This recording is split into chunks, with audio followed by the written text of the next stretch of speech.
Good afternoon and welcome to BJC Mitzvah Day, number 113, part 4, Mitzvah Day keeps us on its way. We are continuing with the mitzvah, the prohibition to eat a mixture of meat and milk. And here we go. Now, these are my reading glasses, folks. They're only from a Dollar Tree. I have different ones. So in case you see me with the reading glasses, I'll read better. I know I've been stuttering a little bit too much lately. Hard to see at my age, you know? So here we go. You'll forgive me. Here we go. Laws of the mitzvah. Now I can read like a king. Among the laws of this mitzvah are laws pertaining to the type of meat included in the prohibition. The Chinuch explained in Mitzvah 92 that the prohibition of cooking meat and milk together, although expressed in the verse with regard to the meat of a kid, is not limited to such meat. The same applies with regard to the prohibition of this mitzvah. The Chinuch discussed the types of meat included. The laws include that which the sages of blessed memory said in Chulin, that the biblical prohibition with regard to the meat and milk mixture applies only to the meat of a kosher domestic animal.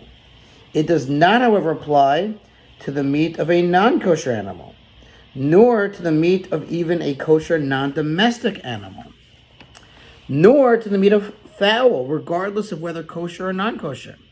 The sages drew support for this position from the fact that the specific term "a kid," gidi in Hebrew, is written in the Torah 3 times with respect to the prohibitions pertaining to meat and milk. Once in each of these 3 appearances of the verse, quote, "You shall not cook a kid in the milk of its mother." For this term is unique, as the Torah should have written the more general term meat. And the explanation of this, as transmitted to us by the sages, is that each appearance of the term kid indicates an exception to the meat and milk prohibitions. One mention of the term kid teaches that the prohibitions apply to meat of a kosher animal, such as a kid, but not to a non-kosher animal.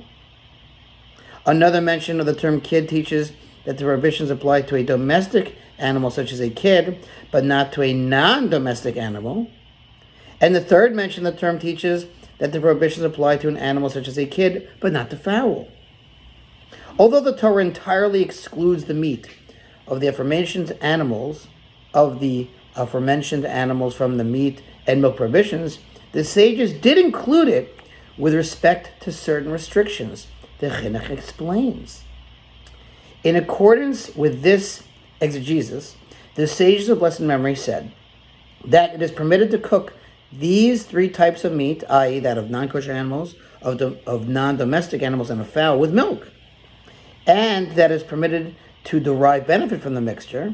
However, with regard to eating a mixture of meat of non-domestic animals or of fowl with milk, the sages prohibited those mixtures as a safeguard, a distancing measure, so that one not come to eat a mixture that contains the meat of a domestic animal whose meat and milk prohibition is of biblical origin. So the rabbis made a fence, an understandable fence.